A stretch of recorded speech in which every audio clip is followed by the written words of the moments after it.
जय श्री ओम नमः सिद्धेभ्यः। जय श्री ओम नमः सिद्धेभ्यः। जय श्री ओम नमः सिद्धेभ्यः। ओंकार बिंदु संयुक्तम नित्यं ध्यायन्ति योगिनः कामदं मोक्षदं चैव ओंकाराय नमो नमः। अविरल शब्द घनोग प्रक्षालित सकल भूतलमल कलंका मुनि भी निरूपासित तीर्था सरस्वती हर्तु नो दुरितान। अज्ञान तिमिरा अंधानाम ज्ञाना अंजन शलाकया चक्षुर्ण मिलितम येन तस्मै श्री गुरुवे नमः। श्री परम गुरुवे नमः। परंपराचार्य गुरुवे नमः। सकल कलुष विध्वंसकम श्रेयसां परिवर्धकम धर्म संबंधकम भव्य जीव मन प्रतिबोध कारकम पुण्य प्रकाशकम पाप प्रणाश मिदि इदम शास्त्रम श्री मोक्ष मार्ग प्रकाशक नाम ध्येय अस्य मूल ग्रंथ करता रह श्री सर्वज्ञ देवा तद उत्तर ग्रंथ करता रह श्री गणधर देवा प्रति गणधर देवा तेसाम वचना सामाद्य आचार्य कल्प पंडित टोडरमल जी द्वारा विरहचित श्रोता रह सावधान तया शृण्वन्तु। मंगलम भगवान वीरो मंगलम गौतमोगणी मंगलम कुंद कुंदाद्यो जैन धर्मोस्तु मंगलम सर्व मंगल मांगल्यम सर्व कल्याण कारकम प्रधानम सर्वधर्मानां जैनम जयतु शासनम जैनम जयतु शासनम जैनम जयतु शासनम। नमः श्री समयसाराय स्वानुभूत्याश्चकासते चित् स्वभावाय भावाय सर्वभावान्तरे छिदे। मिथ्या भाव अभाव ते जो प्रगटे निज भाव सो जयवंत रहो सदा यह ही मोक्ष उपाव यह ही मोक्ष उपाव। सर्वज्ञ शासन जयवंत वर्ते निर्ग्रंथ शासन जयवंत वर्ते। हे यही भाव अविच्छिन्न मन में रहता है सर्वज्ञ शासन जयवंत वर्ते निर्ग्रंथ शासन जयवंत वर्ते। जय बोलो देव शास्त्र गुरु की जय।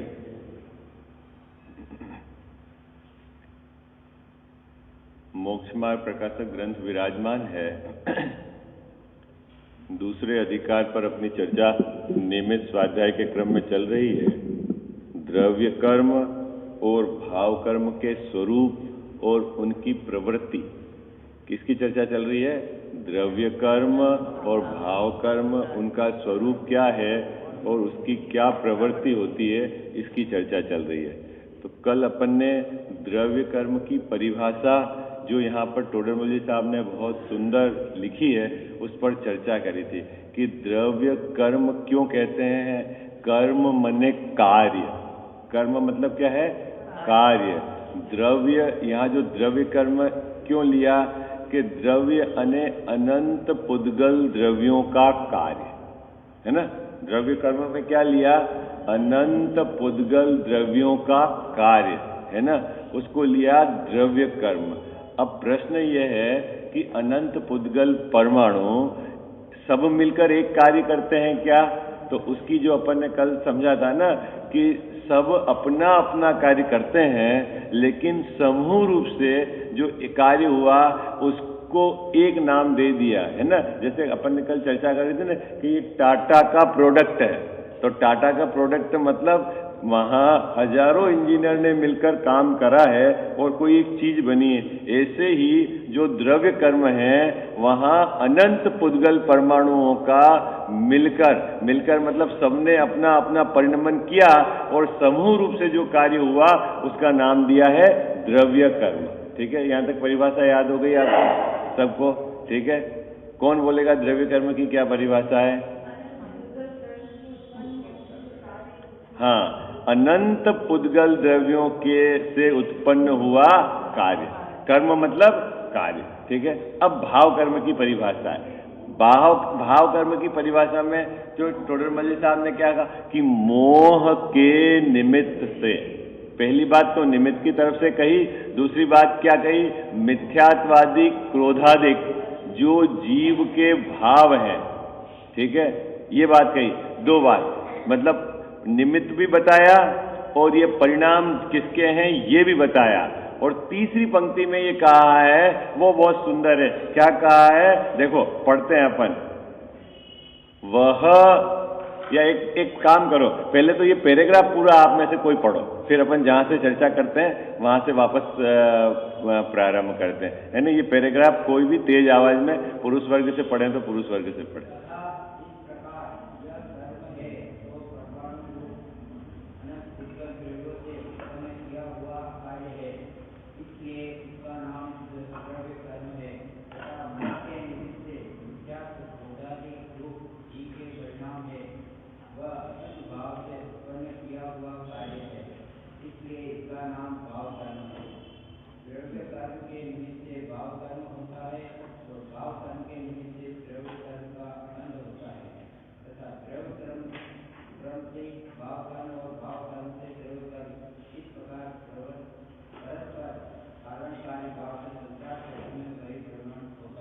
है ना? ये संसार अवस्था का चित्रण किया है टोडरमल साहब ने इस अधिकार में, है ना? इस अधिकार में संसार अवस्था यानी ये संसार में इस जीव का परिभ्रमण कैसे पाया जाता है वो बताया है ना, और संसार से निकलने का तरीका वो आगे बताएंगे। अभी तो संसार में इसका परिभ्रमण कैसे पाया जाता है वो बात बताई जा रही है ना। तीन प्रकार के कर्म के बंध, सत्ता और उदय रूप अवस्था का चित्रण किया।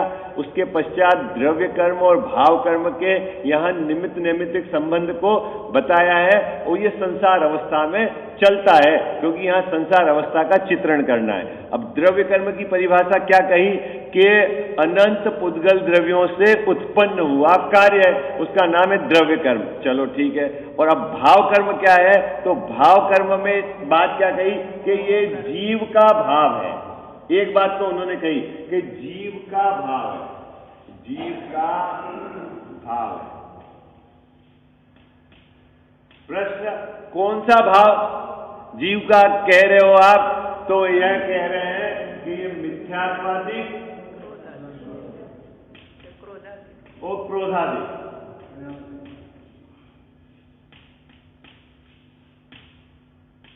ये जीव के भाव कह रहे हो। ठीक है साहब, एक बात हो गई। अब अगली पंक्ति में टोडरमल साहब ने एक बात और कही कि ये जो जीव के भाव हैं ये जीव का अशुद्ध भाव है।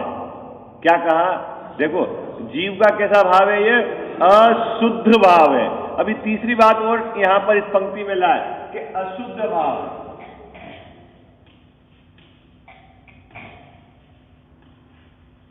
ठीक है, अब क्या क्या सीक्वेंस जम गई? एक सीक्वेंस तो जम गई।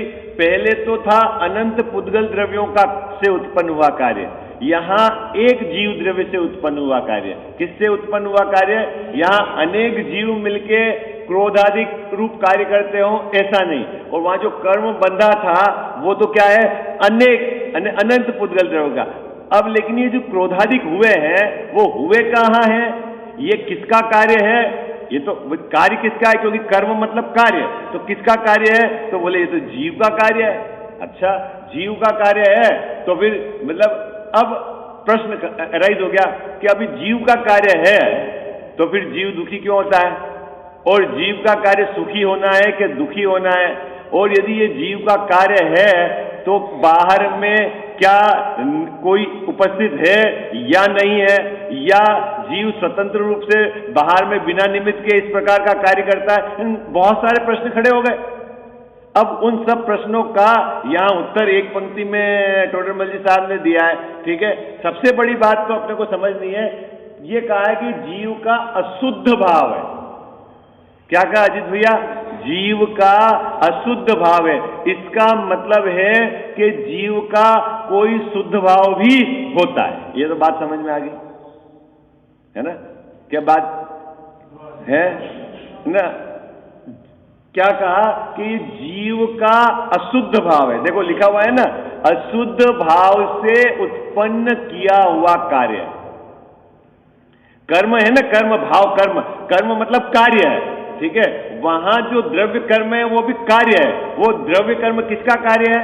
वो किसका कार्य है? कि अनंत पुद्गल द्रव्यों से उत्पन्न हुआ कार्य, किया कार्य। और ये जो भाव कर्म है, ये किसका कार्य है? कि जीव के अशुद्ध भाव से उत्पन्न हुआ। ठीक है, इसका मतलब यह है कि ये जो भाव है क्रोधादिक और मिथ्यात्वादिक, वह जीव का ही है, अन्य का नहीं। एक बात तो ये समझ लेना। क्या बात है? ये जो है ना क्रोध और मिथ्यात्व कौन करता है?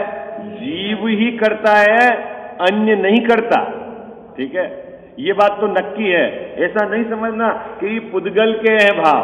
यद्यपि आचार्य देव ने पुद्गल के कहे हैं, वो क्यों कहे हैं, किस अपेक्षा से कहे हैं, वो अपने को जहां जिस अपेक्षा से कहे हैं वहां समझना है।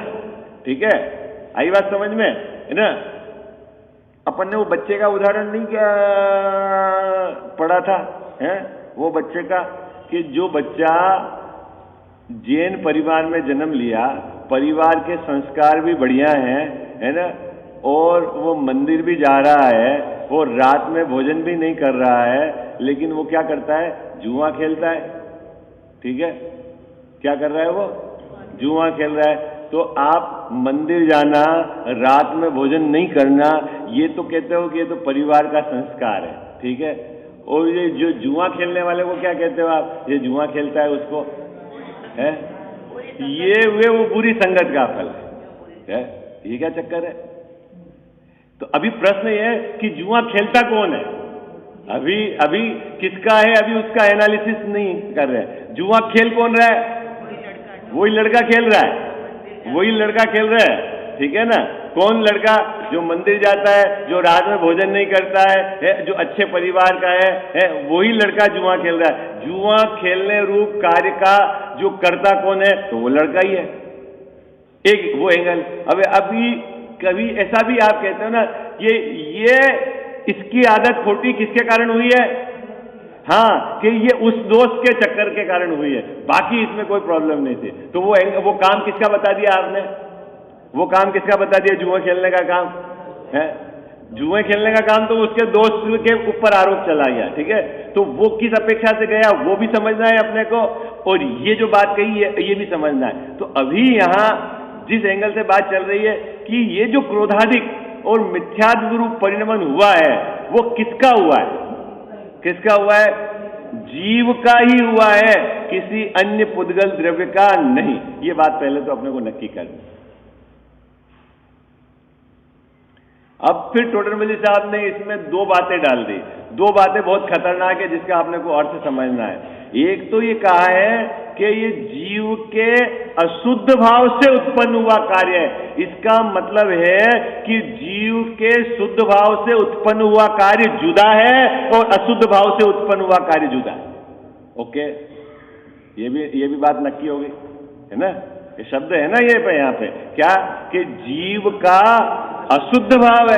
अशुद्ध भाव है, इसका मतलब है कि जीव के अशुद्ध भाव से उत्पन्न हुआ कार्य जुदा है और जीव के शुद्ध भाव से उत्पन्न हुआ कार्य जुदा है। क्योंकि यदि दोनों से एक ही कार्य उत्पन्न होता तो फिर ये शब्द क्यों लिखते हैं अशुद्ध भाव से?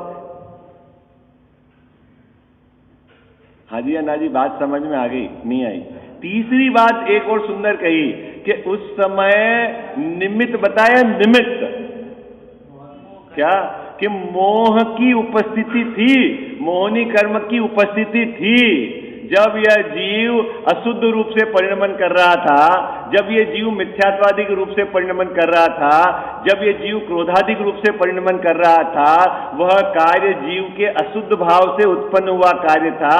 उस समय मोहनी कर्म की उपस्थिति थी, उसके उदय रूप अवस्था थी। ये तीन बातें हो गई। मोहनी कर्म ने जीव को अशुद्ध रूप परिणमन नहीं कराया। अभी देखो, मैं अंतरंग निमित्त और बहिरंग निमित्त भी डालना हो तो बहिरंग निमित्त भी डालूंगा, कोई दिक्कत नहीं। कजावत साहब डाल दे बहिरंग निमित्त। ये तो टोडर मल्ली साहब ने तो अंतरंग निमित्त ही डाला है ना। पुत्र के कारण इस जीव को राग नहीं आया। आगे बात समझ में, ठीक है। और पास आ जाओ, पुत्र तो दूर की बात है कि बोले उसकी मोहनी कर्म के उदय के कारण इसको राग आया, तो मोहनी कर्म ने इसको राग नहीं कराया, पुत्र ने इसको राग नहीं कराया, तो फिर राग किसने किया? है? लेकिन एक इसमें नियम है क्या कि जब ये जीव अपने पुत्र की तरफ रखकर, लक्ष्य रखकर परिणमन करता है, तब नियम से राग उत्पन्न होता ही होता है। क्या नियम है? राग उत्पन्न किसने किया? पुत्र ने नहीं कराया, है ना। मोहनी कर्म ने राग उत्पन्न नहीं कराया। लेकिन जब जब ये जीव किधर की तरफ? पुत्र की तरफ लक्ष्य रखकर, पत्नी की तरफ लक्ष्य रखकर परिणमन करता है, तब क्या होता है? राग। अच्छा साहब, तो इसका मतलब किधर की तरफ लक्ष्य रख के परिणमन करे तो राग नहीं होवे? ये भी तो बात बताओ, क्योंकि शुद्ध भाव का परिणमन कैसे होता है ये तो समझाना है। इसको तो बोल दिया शुद्ध भाव से परिणमित हुआ है, शुद्ध भाव को भी तो समझाना है कि जब ये जीव अपना त्रिकाली स्वभाव की तरफ लक्ष्य रखकर परिणमित होवे तो उसे राग उत्पन्न नहीं होवे। एक उसकी तरफ का लक्ष्य छोड़कर किधर भी लक्ष्य करके परिणमित होवे तो इसके राग नियम से उत्पन्न हुए बिना रहने। और जब ये जीव राग रूप परिणमित होता है तो बाहर में मोहनी कर्म की उपस्थिति होती है, होती ही होती है।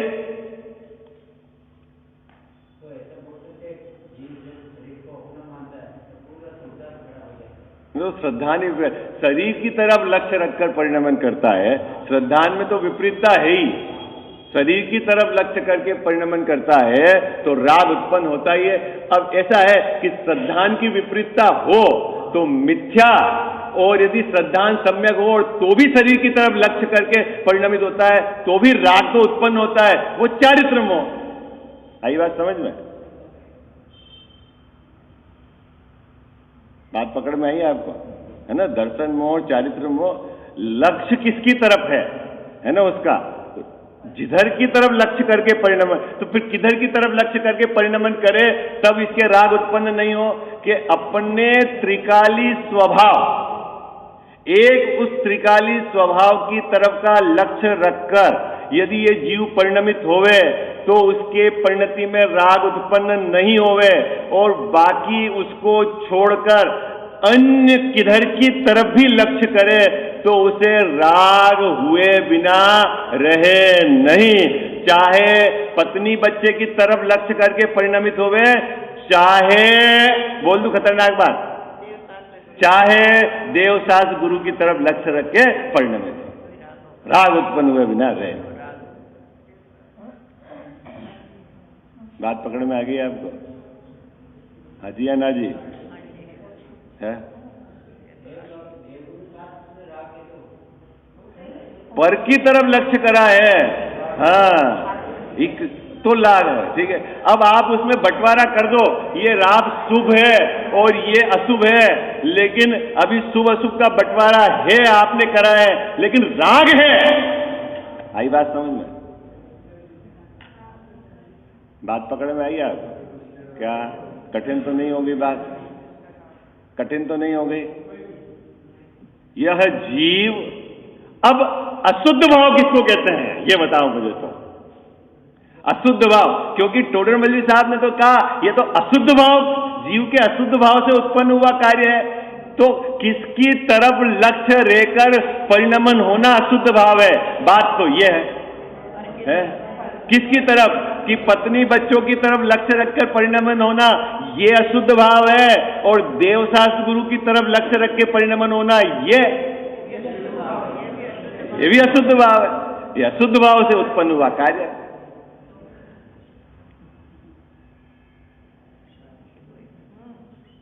कठिन होगी बात, तो सरल है, बात तो समझ में आती है। ये बात बराबर पकड़ना हो, बराबर पकड़ना। अभी कमजोर भूमिका में क्या होता है उसकी बात नहीं। मैं ये भी नहीं कहूंगा, मेरा उस तरफ का एंगल भी बिल्कुल नहीं है अंदर से कि कमजोर भूमिका में इसको ऐसा करना ही चाहिए, ये भी नहीं कहूंगा। मैं तो कहेंगे कि आप कमजोर क्यों, मजबूती लाओ।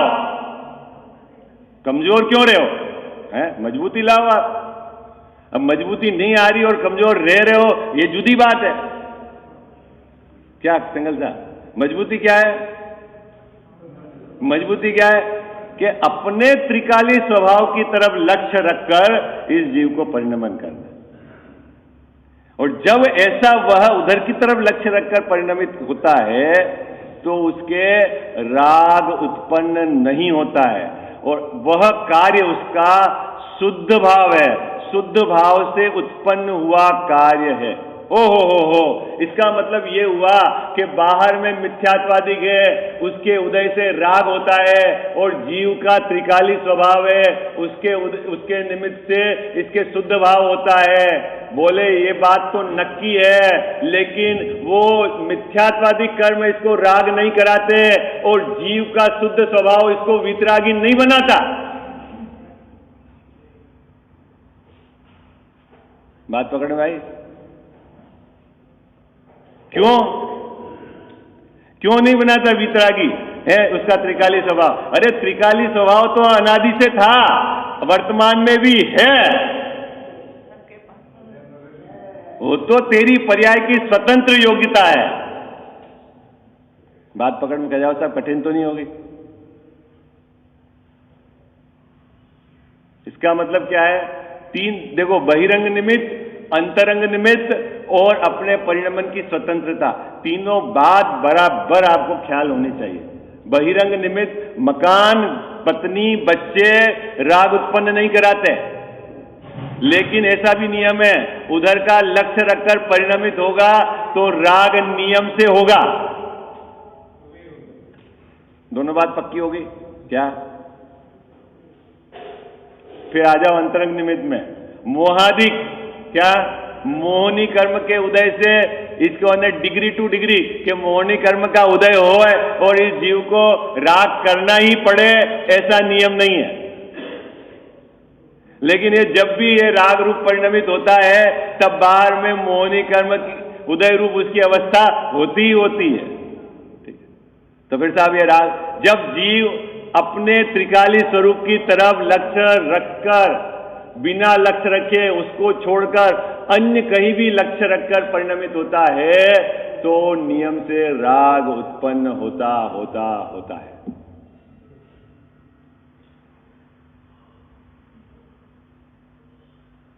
यह है स्वतंत्रता, यह है निमित्त नैमित्तिक संबंध, यह है बात व्यवस्था।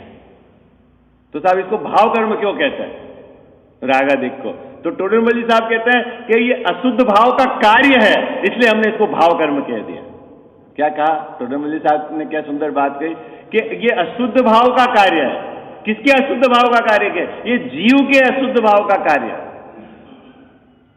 इसलिए हमने इसको भाव कर्म कह दिया। ठीक है साहब? तो जीव के शुद्ध भाव का कार्य क्या है? शुद्ध, जैसे अशुद्ध भाव का कार्य आपने बोल दिया ना कि मोह राग देश, राग क्रोध मान माया लोभ, तो शुद्ध भाव का कार्य क्या है? तो बोले सम्यक दर्शन ज्ञान चारित्र। अच्छा, तो ये दोनों काम जीव ही करते हैं, क्रोध भी जीव करता है और सम्यक दर्शन ज्ञान चारित्र रूप परिणमित भी जीव। हाँ, दोनों ही जीव परिणमित होता है, इसलिए उसको बोलते हैं कि ये उसके अशुद्ध उपादान और ये इसका शुद्ध उपादान। मतलब ऐसा नहीं समझना कि राग रूप परिणमित जीव नहीं हुआ है, कोई दूसरा हुआ है, ऐसा नहीं है। कजावसा कौन परिणमित होता है? राग रूप जीव ही होता है। और सम्यक दर्शन ज्ञान चारित्र क्षमा मार्दव आर्जव रूप कौन परिणमित होगा? जीव ही होगा। क्यों? ये जीव की दो डायरेक्शन हो गई है ना, एक तो शुद्ध भाव द्वारा उत्पन्न किया कार्य, एक अशुद्ध भाव द्वारा उत्पन्न किया है। अब महाराज अब ये बता दो आप कि ये उत्तम क्या क्षमा माधव आर्जव रूप कैसे परिणमित होता है और ये क्रोधाधिक रूप कैसे परिणमित होता है? तो टोडरमल जी साहब कहते हैं आचार्यों के हवाले से कि जब ये अपने त्रिकाली स्वरूप की तरफ लक्ष्य रखकर परिणमित होगा तो ये क्षमा माधव आर्जव रूप परिणमित होगा, और एक उसको छोड़कर अन्य कहीं भी तरफ लक्ष्य रख के परिणमित होगा तो वहां क्रोधाधिक रूप परिणमित होगा। ये लो,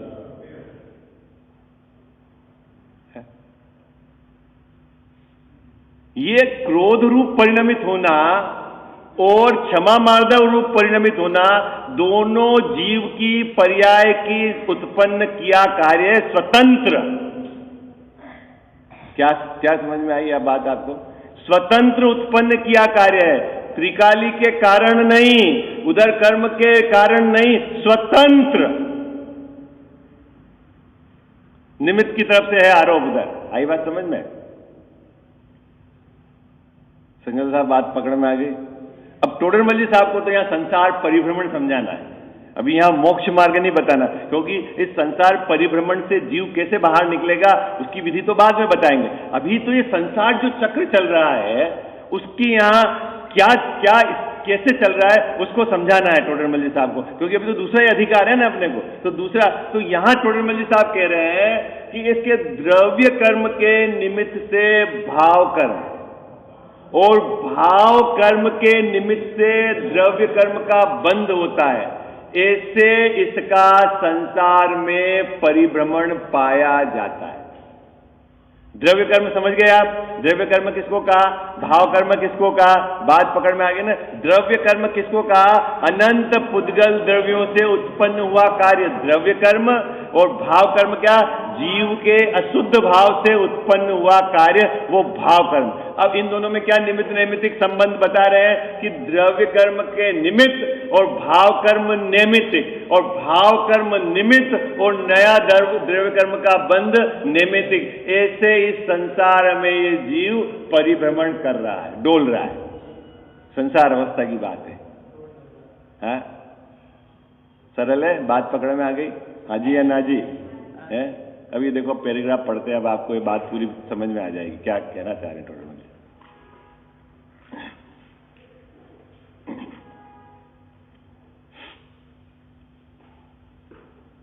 यह कर्म है, कर्म मतलब कार्य है। कौन सा कार्य? ये जो 8 कर्मों के आपने बांट दिए ना, कार्य कर दिए ना आपने कि प्रकृति बंध गया, प्रदेश बंध गए, है ना, फिर उनमें स्थिति पड़ गई, उसमें शक्ति आ गई। ये जो कर्म है, कार्य है, ये क्या है? किसका कार्य है? सो परमाणु रूप अनंत पुद्गल द्रव्यों से उत्पन्न किया हुआ कार्य। आई बात समझ? कजाओ साहब बात पकड़ में आ गई है ना? अब आगे, इसीलिए इसका नाम द्रव्य कर्म है। तथा मोह के निमित्त से मिथ्यात्व क्रोधादिक रूप जीव के परिणाम है, वह अशुद्ध भाव से उत्पन्न ही।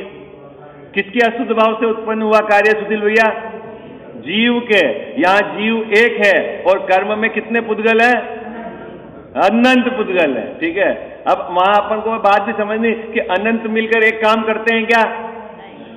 वो अनंत ने सबने अपना अपना काम किया, लेकिन ये पूरे के रूप में एक बात कही है, इसलिए उसको कहा है। नहीं, अपन ने वो कल गाड़ी का उदाहरण याद रखना, हाँ, ब्रेक वाले ने ब्रेक ही बनाया, टायर वाले ने टायर, लेकिन ये एक काम बताया ना, टाटा का प्रोडक्ट। ऐसे ही ये जो कर्म है वो एक है, इसलिए वो अनंत ने मिलकर एक काम नहीं करा है, सबने अपना अपना किया है और समूह रूप से उस एक काम को कहा है, तो उसको कहा है ना।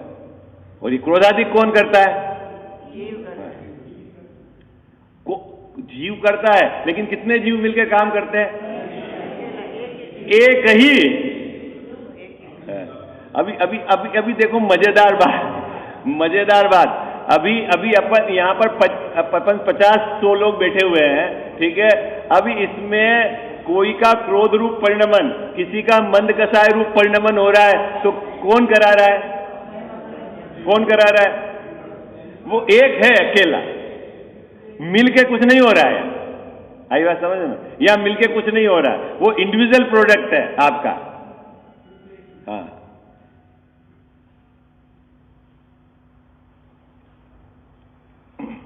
चलो अभी क्या है, इसीलिए इसका नाम भाव कर्म है। भाव कर्म क्यों कहा? परिभाषा आप याद रहेगी आपके। भाव कर्म की परिभाषा क्या है? जीव के अशुद्ध भाव से उत्पन्न हुआ कार्य, उसका नाम है भाव कर्म। ठीक है, बिल्कुल याद रहेगी परिभाषा। ठीक है, अपन को 2 परिभाषा रटी रटाई थी। क्या परिभाषा थी? कि ज्ञानावरणादि द्रव्य कर्म और मोह राग द्वेष भाव कर्म। अब आपको 2 परिभाषा और नहीं याद रखनी है अपने को। क्या रखनी है सिंगल साहब? अनंत पुद्गल द्रव्यों से उत्पन्न कार्य द्रव्य कर्म और जीव के अशुद्ध भाव से उत्पन्न कार्य भाव। ठीक है, सरल। चलो आगे। द्रव्य कर्म के निमित्त से भाव कर्म होता है और भाव कर्म के निमित्त से द्रव्य कर्म का बंध होता है। यहां अब निमित्त नैमित्तिक संबंध समझा रहे हैं टोडरमल साहब। क्या कह रहे हैं कि द्रव्य कर्म का निमित्त, द्रव्य कर्म समझ गए ना आप, जो ऊपर परिभाषा बताइए, वह तो निमित्त, यानी उसकी तो उपस्थिति रहती है, उसकी तो उपस्थिति रहती है। और जीव का अशुद्ध भाव रूप परिणमन कार्य होता है, तो वो है नैमित्तिक और वो है निमित्त। कौन निमित्त है? द्रव्य कर्म निमित्त। और नैमित्तिक क्या है?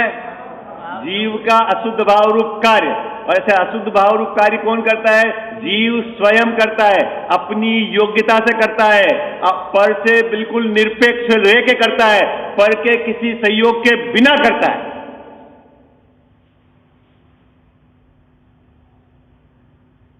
हाजी है ना जी, समझ में आ गई बात आपको?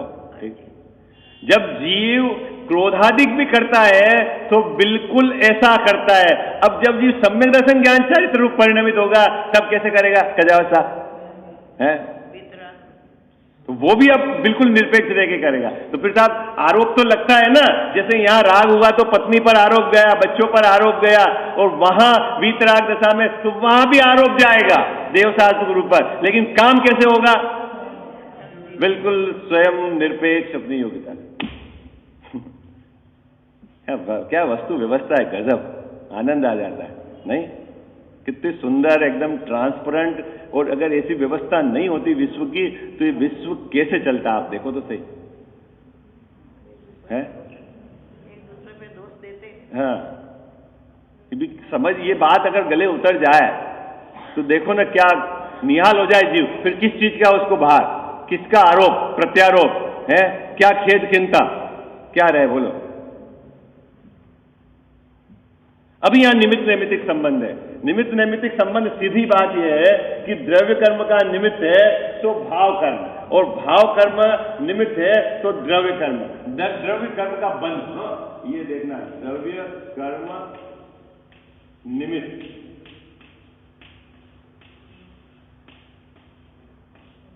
भाव कर्म।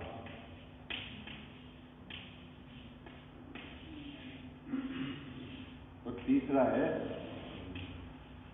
द्रव्य कर्म का बंध। टोडरमल साहब की विशेषता है कि उन्होंने बात को इतना व्यवस्थित लिखा है कि इसमें कुछ यूं आप कोई ऐसा मिलावट करके आप अर्थ नहीं निकाल सकते।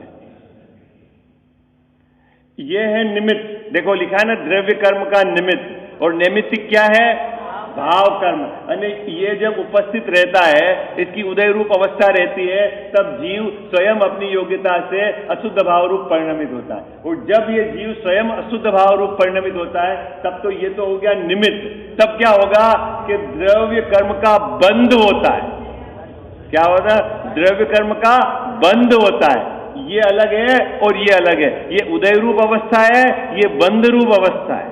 आई बात समझ में? इसलिए इसमें इतरे इतरा से दोष नहीं है। ठीक है, ये निमित्त ये नैमित्तिक, ये निमित्त, ये नैमित्तिक। बात पकड़ में आ रही है आपको?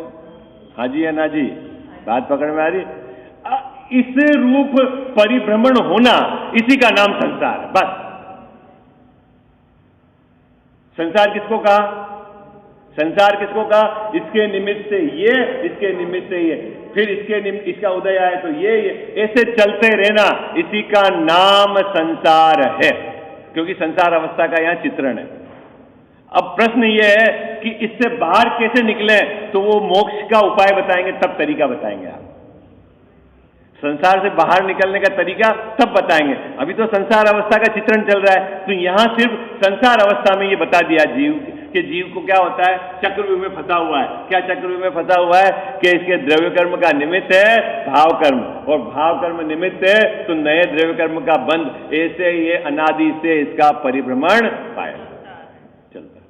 तो साहब बाहर कैसे निकले, तो बताएंगे आपको आगे, है ना। अभी तो यहां जो बताया इतनी बात अपने को याद रखनी है। देखो क्या कहते हैं, द्रव्य कर्म के निमित्त से भाव कर्म होता है, और भाव कर्म के निमित्त से द्रव्य कर्म का बंध होता है, तथा द्रव्य कर्म से भाव कर्म और भाव कर्म से द्रव्य कर्म इस प्रकार परस्पर कारण कार्य भाव से संसार चक्र में परिभ्रमण होता है।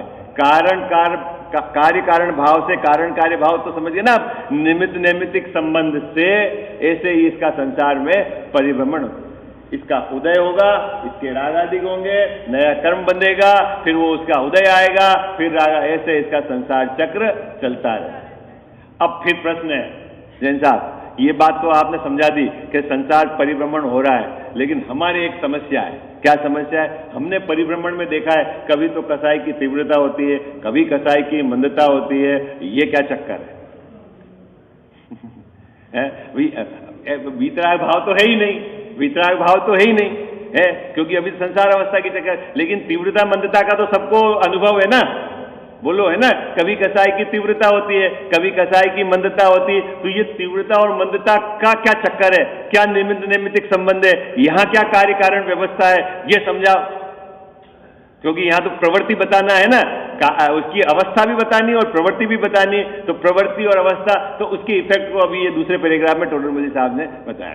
ठीक है, कौन पढ़ेगा आप में से यह पैराग्राफ?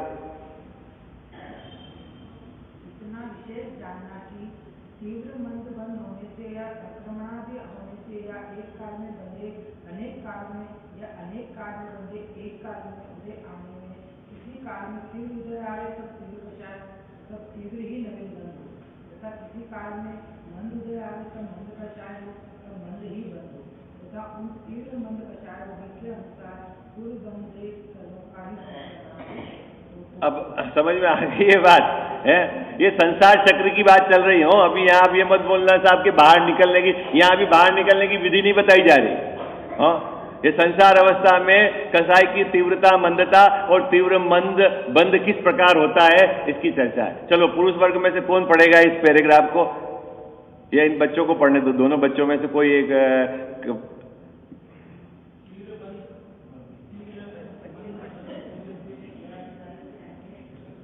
कोई बात नहीं, कोई बात नहीं, आप भी पढ़ लो और बच्चों को भी पढ़ा।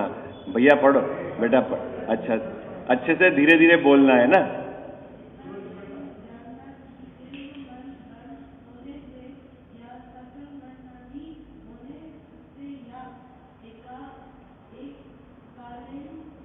एक काल में, बहुत सुंदर।